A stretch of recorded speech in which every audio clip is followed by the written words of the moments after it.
I thought I would sit down and wrap up all of the books that I read within the month of May. I only read 4 books, I think. 4? 5? 4. And a lot of them, all of them, were books that I catered to completing the challenges within the Asian readathon and the mental health readathon that was happening throughout the month. So I know that I talked a lot about them in the vlogs that I put up, but I thought I would kind of dedicate a whole video on like wrapping it up and kind of talking more about it now that, you know, it's no longer kind of fresh in my mind. Yeah, sorry, that intro was horrible. I'm not gonna do it again though. We're just gonna power through this.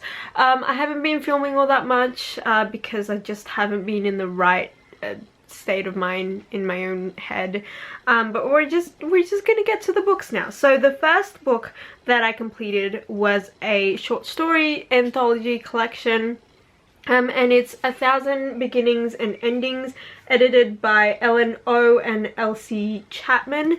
This is a short story collection revolving around Asian myths. For the most part, I really did enjoy this. This is one of the only short story collections that I have ever enjoyed in my life. I didn't love every single story within this book, but for the most part I really liked it. And I especially like the way it was formatted, because they would have the retellings, the short story retellings, done by individual authors, and then they would have the myth or the legend or the, I don't know, the, you know, the origins of the inspiration at the end.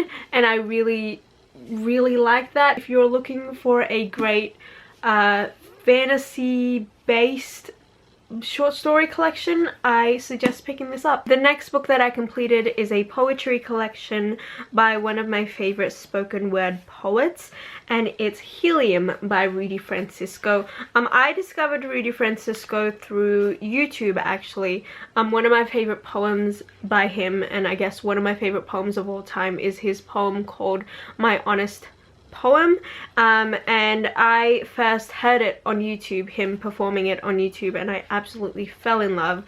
And so when I heard that he was coming out with a collection of his own, I just, you know, obviously wanted to read all of it. I enjoyed it for the most part, but I think because my gateway into rediscovering poetry out of like high school was through spoken word poetry, because it reminded me a lot of like rap music, and I used to listen to rap when I was like 10 because I wanted to be like my brother.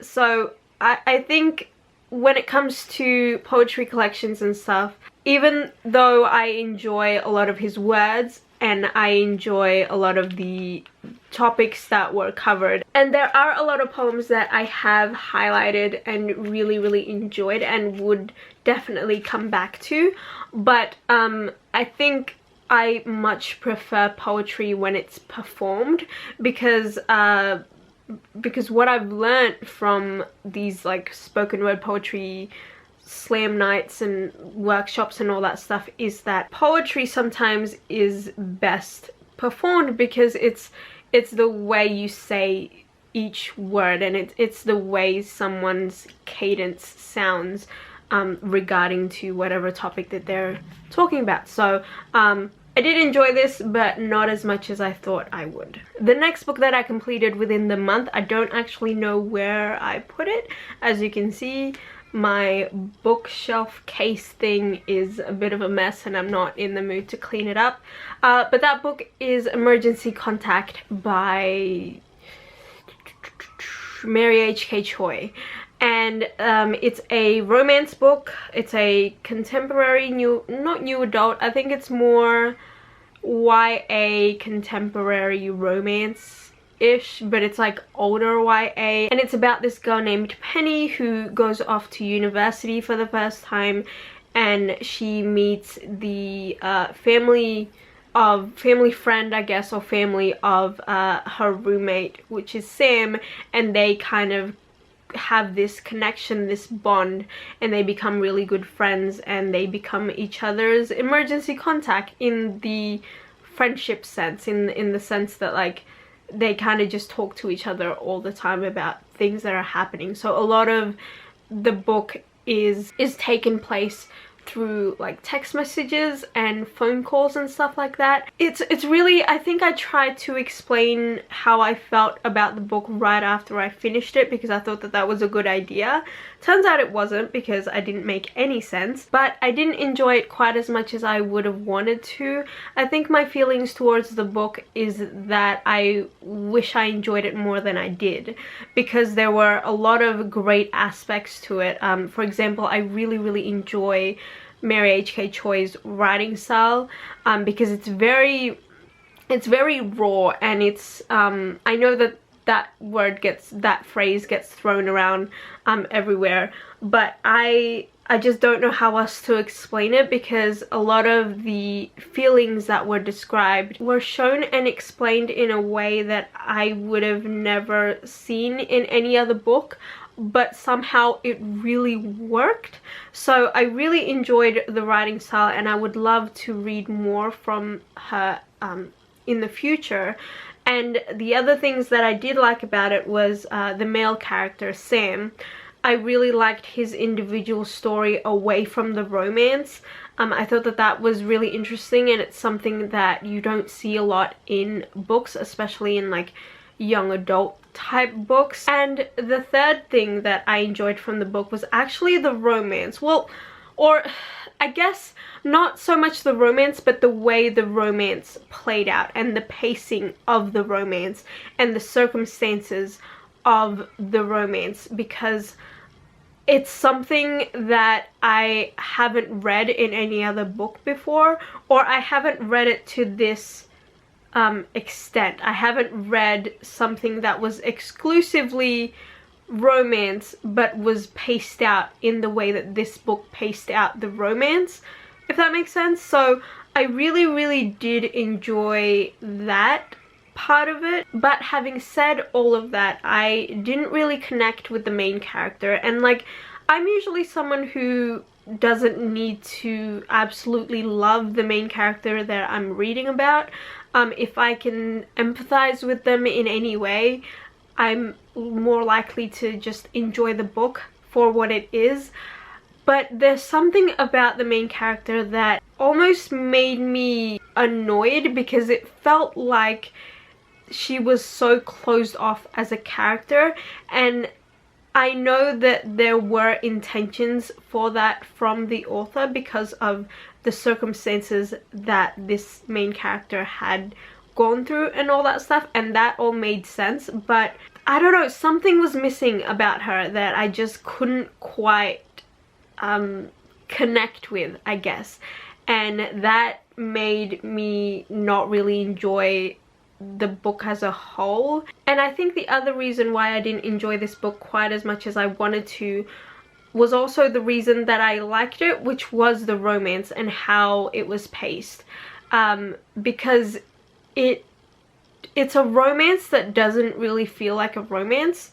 I'm trying to like explain it without like spoiling anything, because it is very character driven, so there's not a lot of plot or anything like that. But I think because I'm so used to reading romances, this one felt jarring to me. And last but not least, I completed This One Summer by Gillian Tamaki and Mariko Tamaki. I hope I'm saying those names right. This is a very slice of life contemporary graphic novel, and I actually really enjoyed the art style of this book. I'm usually very picky with my graphic novels, that's why I don't read a lot of them, but I really enjoyed this one. This is about two families that meet every summer in this one island. They both have a lake house, and the two daughters of these two families hang out every summer. So I went into this thinking that it was gonna be something very light-hearted and very just like cute, contemporary, sweet, you know, all that kind of good stuff. But there is a lot in this book, and I didn't think that that would be the case. It's a lot of topics of like family and coming of age, growing up, because these two girls are 15, and the differences between the two and the differences between the families. And there's a lot of things to do with grief as well, which I wasn't expecting, and I am a sucker for stories about grief because I weirdly enjoy them, and it's a lot to do with mental health as well. And I'm glad that it was this big because I just didn't want the story to end. It's so good. So if you're looking for a really good graphic novel, I suggest picking this up. Anyway, that is all from me today. I'm sorry if this video was a mess. I'm kind of all over the place and I need to get my life together. But yeah, let me know what are some highlighted books that you read during the month of May, and if you completed the challenges within the Asian Readathon and the Mental Healthathon. Let me know all of that down in the comments below, and I hope to see you soon.